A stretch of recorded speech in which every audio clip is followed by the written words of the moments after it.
Olá, eu venho aqui compartilhar com vocês um pouco sobre a live de ontem. Recebi algumas mensagens de pessoas assim agradecendo pela informação, agradecendo pela atenção que foi dada a esse tema, que foi emoções e sensações, né?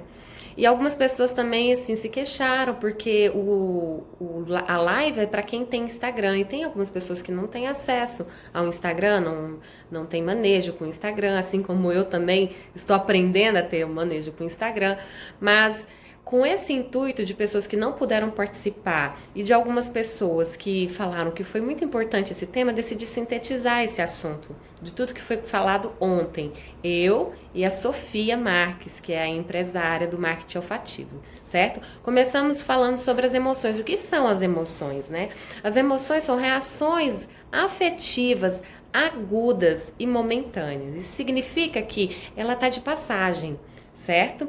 E ela pode ser acionada, né? Essas emoções podem ser estimuladas a partir de estímulos internos, né? Como pensamentos, já percebeu? Quando você pensa em alguma coisa, né?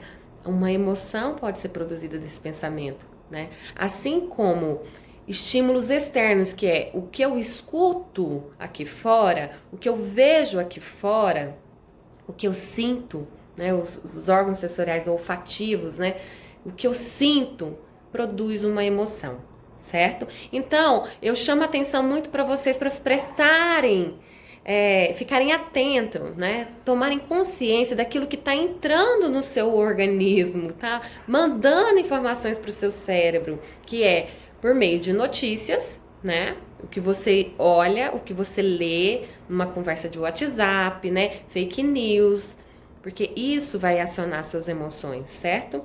E também o que você escuta, certo? E ontem foi compartilhado sobre o que você sente por meio do olfato. Como isso pode estimular algumas emoções, acionar algumas emoções, provocar algumas emoções, certo? Então, sobre os órgãos sensoriais, o olfativo, né, que está muito interligado com o sistema límbico, que é a região do cérebro relacionada às emoções, né, ela é bem próximazinho. E também tem a questão da memória olfativa, que é a memória que mais perdura, é aquela que mais é preservada e ela está bem ligada ao nosso passado, né? Uma história uma memória mais primitiva de quando a gente era criança. Então a gente pode super tirar proveito dos estímulos olfativos para a gente resgatar essa parte que traz mais conforto, aconchego, né? Então a Sofia compartilhou algumas dicas em relação a isso. Ela falou da lavanda, que é um aroma que traz calma e é bastante usado na nossa cultura, né? Ela falou também dos aromas cítricos, que diferente de algumas pessoas que precisam ficar mais calmas, tem algumas com esse processo de isolamento, ficam mais deprimidas, um humor deprimido, só querem saber de dormir, de se isolar cada vez mais, não tem acesso às redes sociais, que é um meio ainda de não ficar tão isolado assim. Então ela sugere os cítricos, porque ela mesma disse, né? Ela deu o exemplo da mexerica. Você parte a mexerica, toda aquela coisinha que espirra, faz a gente abrir os olhos, né? Então é um aroma mais estimulante, um aroma que mais desperta, que abre, né? Então essas foram as dicas que ela deu. E aí a gente falou também sobre os pensamentos, né? Como assim? A gente falou de estímulos externos que entram pela nossa visão, pelos nossos ouvidos e pelo nosso olfato, né? Pelo nosso nariz. E o pensamento? Então, quando a gente está tomando conta, cuidando, se atendo ao que está entrando, já está, assim, um passo dado em relação ao que a gente vai pensar. Porque a gente sabe que os estímulos aqui fora, eles provocam um pensamento que podem provocar uma emoção, né? Então, vamos ficar atento àquilo que está entrando dentro da gente, certo? Então, o pensamento, ele depende um pouco, né, disso, porque também tem uma característica, né, de que não é só estímulos conscientes que que entra ou não, né? Tem alguns estímulos internos e externos que a gente nem tem consciência deles, né? E os internos são ainda mais sérios, porque estamos falando sobre o inconsciente, né? Então tem muitos elementos inconscientes que desencadeiam emoções. Ah, Gisele, e agora? O que eu vou fazer com essa questão do inconsciente, né? Já que ele tem tanta influência sobre as minhas emoções. Olha, aceita. Aceita para aprender a lidar com ele. Aceita de que você não é dono não dá conta de controlar tudo, né? Existe uma metáfora chamada que compara a gente com um iceberg, né? Então a pontinha do iceberg é o nosso consciente. E todo aquele corpo coberto de água que a gente não tem acesso é o inconsciente. E é ele que é o mais poderoso e o mais forte, o mais dominante na nossa vida psíquica, na nossa vida comportamental, né? Então, gente, vamos ficar atento a isso, certo? Aceitar, né? Ah, Gisele, mas assim, só isso, aceitar? É tão fácil isso? Não, não é fácil, é muito difícil, é um desafio. Mas enquanto as emoções estão vindo e você não sabe de onde que elas vieram, né? Não existe uma causa aparente em relação a ela. O que foi orientado, falado, compartilhado, lógico, gente, isso não é receita de bolo, né? Isso é um compartilhar do conhecimento, né? Da experiência clínica, né? Da experiência que a Sofia tem em relação as sensações, né, de como isso pode ajudar o ser humano a se comportar de determinada maneira, a sentir de determinada maneira. Então, eu falei muito sobre a expressão das emoções, o quanto é importante a gente expressar nossas emoções. Ah, Gisele, eu tô com raiva, eu vou sair então, se eu sentir raiva de alguém, eu vou lá e xingo essa pessoa? Não.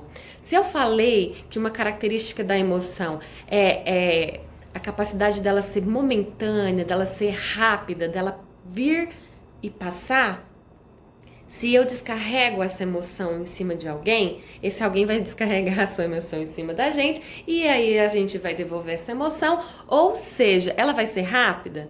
Ela vai passar? Não, vai criar um ciclo vicioso, onde ela vai ficar circulando aqui. Então, qual que é o melhor destino para essas emoções que vêm e precisam ser liberadas, né? Porque se a gente não liberar, a gente guarda. E quando a gente guarda, a gente represa, né? Tem uma outra metáfora, né? Que são gotinhas que vão entrando. E se a gente não coloca essa gotinha para fora, ela vai sobrecarregando o nosso aparelho psíquico e vai virar o quê? Vai virar uma represa. Então, é quando alguém faz isso aqui com você e aí você solta todo aquele tsunami em cima da pessoa, né? Por quê? Porque as gotículas foram acumulando, certo? Então, como faz pra gente não ficar acumulando tantas gotículas? Ah, e agora eu tô conversando com um monte de adultos que tem já um oceano inteiro dentro de si, porque ao longo da vida, quantas gotículas não tiveram que ser acumuladas, guardadas, reprimidas, né? Mas uma saída, gente, expressar de uma forma criativa. Por exemplo, eu dei o exemplo da minha sobrinha, né, a Sol. Ela ficou com raiva numa situação pública, né? Ela bateu a cabecinha e ficou com muita raiva. Todo mundo sabe como a gente se sente quando a gente bate o o dedo mindinho, né? Que raiva, né? Adultos gritam, xingam, né? E a criança, o que ela faz? Dependendo da forma, ela vai ser até repreendida. Então, eu compartilhei com a minha cunhada, falei assim, nossa, a gente precisava ajudar a Sol a expressar essa emoção que vem quando a gente sente dor, essa emoção espontânea, natural, né? Porque as emoções são naturais, não existe emoção boa ou emoção ruim, existe simplesmente emoções, e elas estão de passagem, né?